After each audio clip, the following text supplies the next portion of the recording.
Jagmeet, isn't it incredible? We have 41 million Canadians held hostage by one man's pension ambitions. Like, it is just like unbelievable. Trump is at it again. Welcome back to Moose on the Loose. My name's David, and today's top story here, we've got Donald Trump trolling Justin Trudeau again. He's nonstop here. He is trying his best, I sincerely believe, to just humiliate Trudeau out of office. So we've got him calling now for Wayne Gretzky to be the next Prime Minister of Canada. He's brought up some more numbers and stuff, how much better Canada would be if it was part of America, if it was the 51st state, all of this stuff. I've also been tracking Trudeau's plane and trying to figure out what he's doing here for his Christmas break. Also, Pierre has an interview with Brian Lilly of the Toronto Sun. He's asked about when there will be an election. Let's jump into this. The situation with Donald Trump and Wayne Gretzky. U.S. President-elect Donald Trump says he told Canadian hockey legend Wayne Gretzky during a Christmas Day visit that he should run for Prime Minister.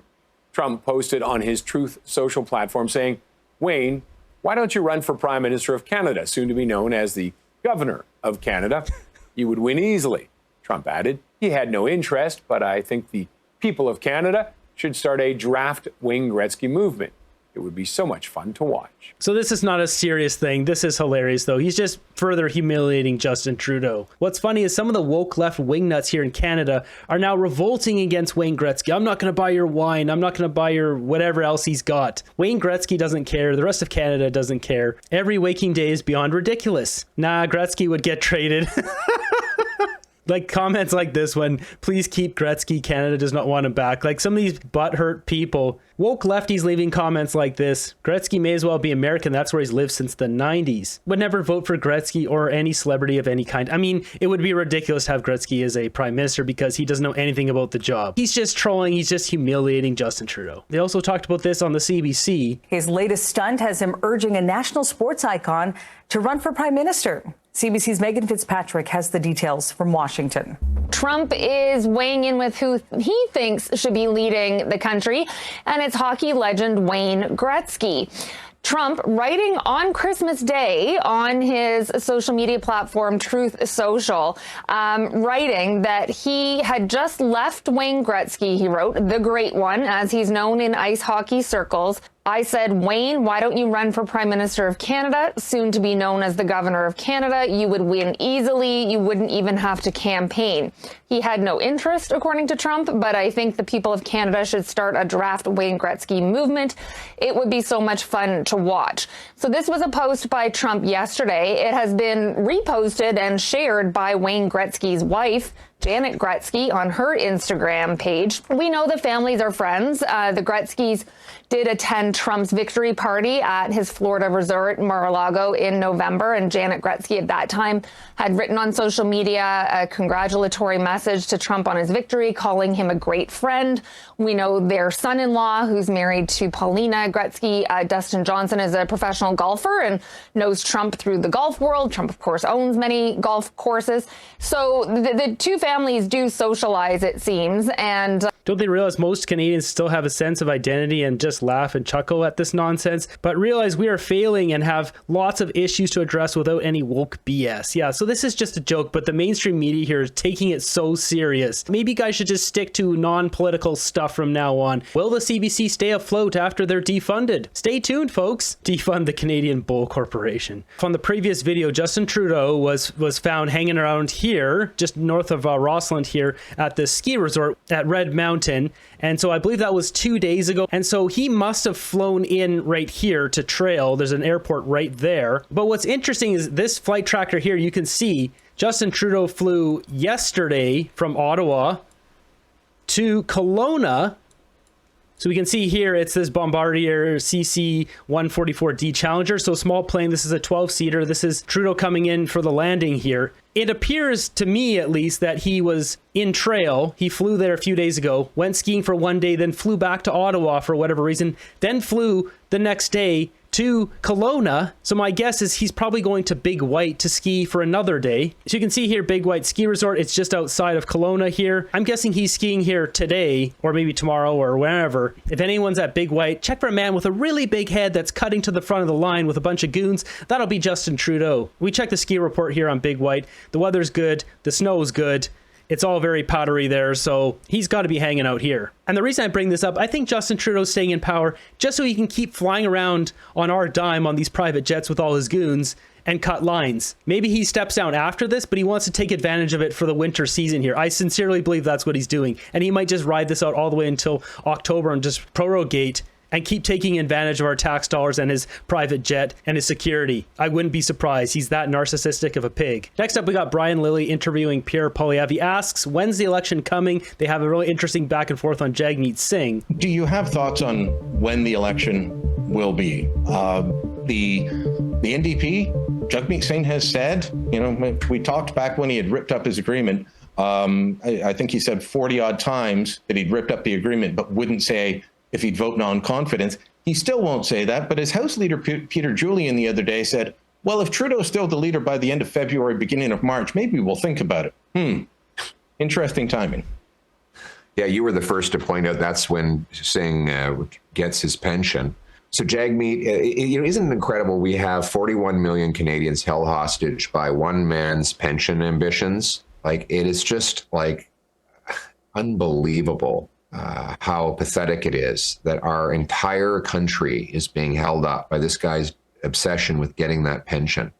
And he should be ashamed of himself, really. He goes out claiming Trudeau should resign less than 10 days after he voted to keep Trudeau in office. And he won't even commit to voting to fire him next time. What's interesting about that is that last vote that Jagmeet had to do, that was the clincher. If he voted against Trudeau, that would have taken down the government. He wouldn't have got the pension. So he had to do it to get his pension, which just showed his hand, what he'd been trying to conceal the whole time, which was painfully obvious for all of us. Jagmeet Singh is a total fraud. He's a fake. He's a phony. And we need to defeat him thoroughly in the next election to bring home authentic, honest government to the people. You've made a play for NDP, or people who may have traditionally been seen as NDP voters, who are in unions in the building trades and manufacturing and the like. And you're getting a lot of support there.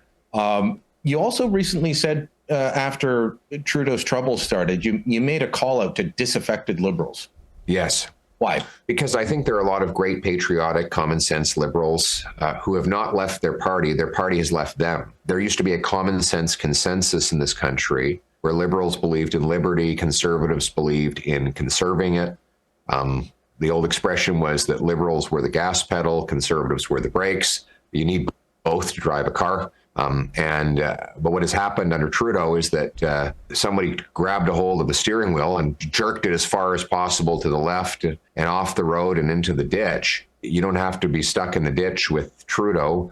We are opening our arms to you if you believe that we should have a small government and big citizens, balance our budget, have low taxes, bring home the promise of Canada. I mean, it's just like in my last video, if you didn't see it, there's a clip of a guy breaking down Javier Milei from Argentina, who has dramatically changed that country around, had rampant inflation, so much bureaucracy and wasted money. He went in there and just slashed everything, slashed all these different government programs, cut it down big time. And now the country is actually on track to be doing really well. Government bonds up 85%, inflation way down. I believe they're having a surplus now. So Poilievre's going to come in and do a lot of the same things that Milei did. With any luck, we'll see a quick turnaround, much as like in Argentina, it was 1 year. So maybe we can have a quick turnaround too in 1 year. That anyone from anywhere can do anything, that hard work pays off, that criminals should be in jail so that law-abiding citizens can feel safe, that the country should have borders, and that we should have return to lawful, controlled immigration. If you believe in those basic common sense things that Liberals and Conservatives used to equally cherish, then join with us in restoring the common sense consensus in a new government. I really hope a new program's brought in that punishes criminals. Criminals should be put to work 8+ hours a day, earning their keep in the jail. We shouldn't have to pay for them. They should have to pay for themselves in the jail. And ideally, they produce so much value in those 8 hours a day that they produce extra value. So we get extra value from people going to jail. And really, if we look at what we need, I mentioned it multiple times, get them cleaning the sewers and all that stuff. But if we can have them in factories building things for homes, wartime measure homes, ones that can be put up really easily, because we need a lot of homes in Canada, like 3.5-4 million homes, just to even get close to kind of balancing out our huge deficit. We're going to need way more than that. If they're in there building pieces of homes, and I know someone will say, well, you can't can't have them having hammers and tools and this and that. But there has to be something people in jail can build that we can use to benefit our society, that can pay off their living expense in jail, so it doesn't cost us to have them in there. Because just the other day, Olivia Chow said it was like $150,000 a year to pay for an inmate to live in jail. That is obscene. I know that if an election were being held over Christmas, memories of 2005, 2006, I know if it was that you've already said you'd be out there campaigning. It doesn't look like it will happen. Any sense on the question that I get asked almost daily: when are we going to have an election? Brian, I'm not being evasive. It's just that there's only one guy who can answer that, and that's Jagmeet Singh. So I know that you will soon be having a lengthy one-on-one with him, and I trust that he will give you a clear answer. I don't know if they're joking, because that's never going to happen. I would love to see Brian Lilley interview Jagmeet Singh. And speaking of thieves, we've got this video on CTV. Check this out. A shocking robbery at a jewelry store in Montreal was caught on camera. Thieves plowed their SUV into the business and used sledgehammers to smash cases, all while a horrified customer looked on. CTV's Stéphane Giroux reports.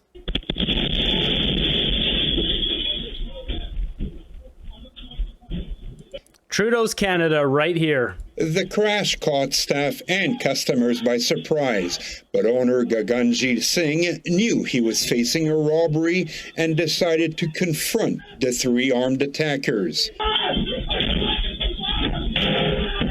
What I don't understand about this is he knew this was a robbery when the guy crashed into it. Doesn't he have some sort of pokey thing? A 4-foot katana would probably get these guys to back away. No one wants to get poked with one of those. They smashed every counter as one customer stood back in fear.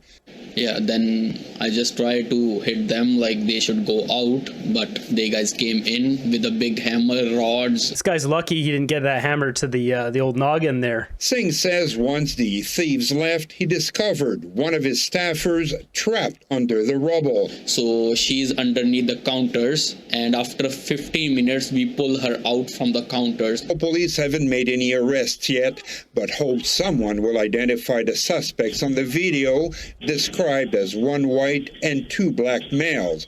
They left the SUV behind as they ran from the scene. They left the SUV, so guaranteed they stole someone's SUV and then used this to do this crime. I mean, if we can capture these guys, 15 years in jail, get them doing hard manual labor, building fence posts, building something for houses, flooring, whatever it is, scrubbing the sewers, something. These people have to be put to work. They can't just be sitting in a jail reading books and playing Xbox. They owe a debt to society for traumatizing these people doing this damage. This can't go unpunished. Singh says he felt something was off in recent days when he saw one person filming the business from outside and another one coming in and out of the store as if he was scoping the place out. Wouldn't that mean he has footage of the guy? Release the footage. Let's see him.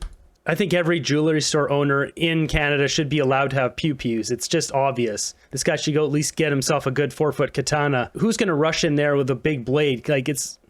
Dipsticks would think twice if this store owner was allowed to defend his property and family, but they just passed the latest bill restricting even more pew-pews. This is why crime should be punishable, but no repercussions in Canada for whatever reason. Robbery, car stealing is Canada's main business. The owner fought back. Well, that's illegal in Canada. Next up on CTV here, we've got this one. It says, what will Liberals do if Trudeau doesn't answer calls to resign? Well, I mean, it just seems like it's kind of death by 1,000 cuts now, where every couple of days there's something else that's adding to the weight of this whole situation. I think chances are the Ontario caucus wanted to get their message across to the Prime Minister before the holidays begin in earnest, because it seems to me they're trying to indicate, look, most of us are hoping you move on, and we're hoping you do this yourself. Don't make us get to the point where we're really kind of like taking whatever measures we have, which honestly are not very many. I think they're still hoping that the Prime Minister will reflect over the holiday, come out maybe, early January with some sort of an announcement for the way forward. But at the same time, you can see, for some of the coverage that came from that conversation on Saturday morning, there is concern over the timing of all of this and the possibility of a change in leadership at the same time as Donald Trump becomes president and the potential tariffs take effect. And so, not necessarily total clarity about what's to come next, but it seems from the Ontario caucus certainly a sense that it's time for the Prime Minister to finish. There's not a lot the Liberals can do aside from speaking up and saying they want to sit as an independent. That would be a big middle finger to Trudeau. Come out and publicly say he needs to resign, to say he's terrible, like whatever, any level of humiliating the guy, especially if it's not just 18, but then 25, then 50, and 100 of them. Like, there's a certain point where he will break. We don't know what that point is. It seems to be very high. And support from Ontario MPs is crucial for Trudeau. Without that support, what does that mean for him? Again, like, it seems now they're hoping that they're sending this message through that the Prime Minister will take this step on his own.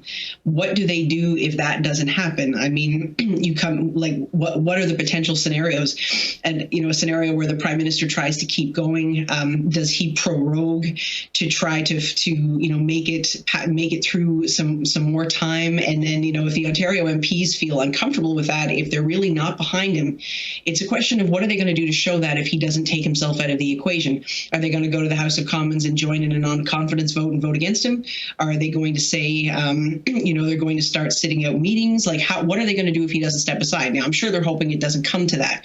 They're hoping that he's going to say, look, you know, here are my plans, and here's what some possibility for getting to a leadership process. Because it seems like in that conversation, there were some ideas back and forth about not just about the Prime Minister's lack of popularity on a personal level, but also the direction of the party and where it could go with a new leader. And so there was some conversations about moving the party back to the political center, which could potentially make the party more competitive, not necessarily, but could make the party more competitive in the next election. What that would do is bring in all the people who are kind of floundering, who want to be diehard Liberals, but they don't like Trudeau anymore. They would come back to the party. They would see a small boost, 2, 3, 4, 5, maybe 5% max. They might sway, which would be maybe some of those people who went over to the NDP and decide, okay, I can go back over to the Liberals now because Justin Trudeau's gone. So that's really the Liberals' only hope if they want to be official opposition and try to not lose that position to the Bloc. They have to get rid of Trudeau and then put in someone there who's not a Liberal in the party right now, who's attached to this face of destruction of our country. So Mark Carney is that person who's lined up with that. Although, first thing that happens after he becomes Trudeau's advisor is $5 billion goes over to his buddy over there at Telesat Lightspeed. Like, how does that look? Highly corrupt. I would love a multi-billion-dollar loan I don't have to pay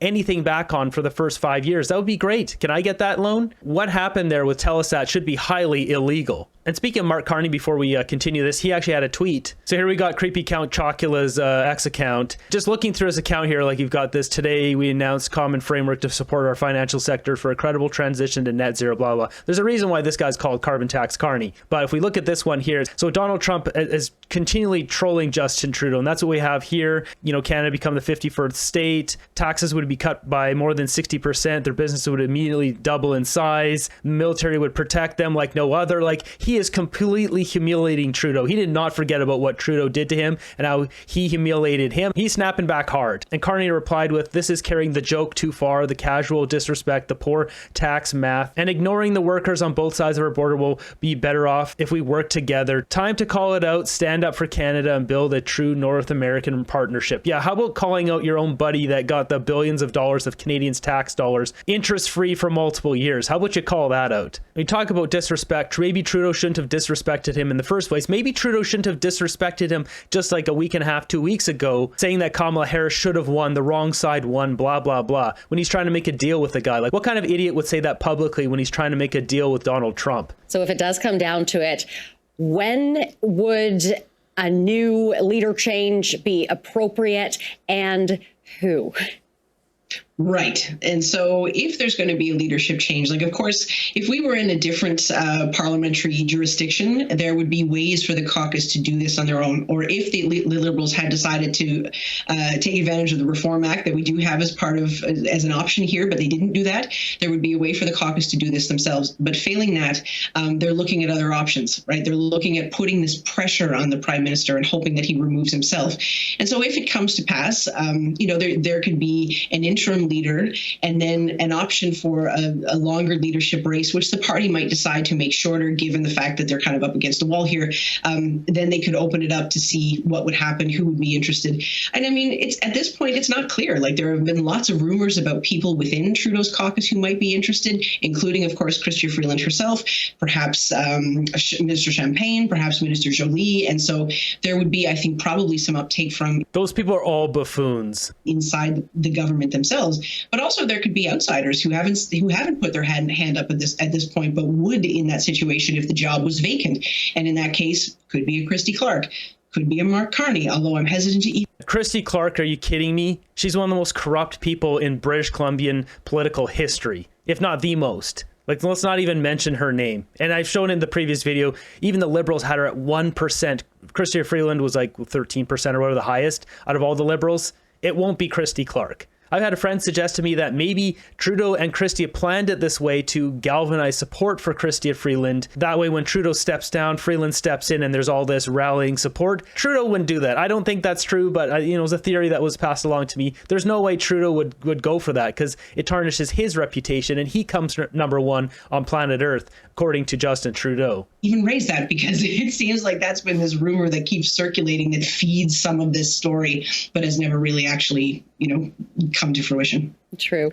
We'll have to leave it there. And something to note here was while this was playing, let's just look back here at the bottom. It says Cancer Center raises $2.7 million for purchase of game changer surgical robot. If only we had more money to buy these kind of surgical robots, where would we get that money? You know the answer. On this episode of Far Off Ripoff, $899,000, we'll just call it 900 grand in Myanmar and Sri Lanka. You can see this project aims to address social and political factors that contribute to ethnic and religious intolerance and cycles of bad times in Myanmar and Sri Lanka. The project works to influence public opinion on issues of religious freedom and ethnic diversity, support peaceful pluralism by supporting yada, yada, yada. So it says the outcomes here of the project, trying to support women in Myanmar and Sri Lanka with religious freedom. Like, why? Why are we spending our money? They can spend their own money on that if they want to spend their money on that. There you have it. Another day of Justin Trudeau getting humiliated. How many more do we have until we get rid of this guy?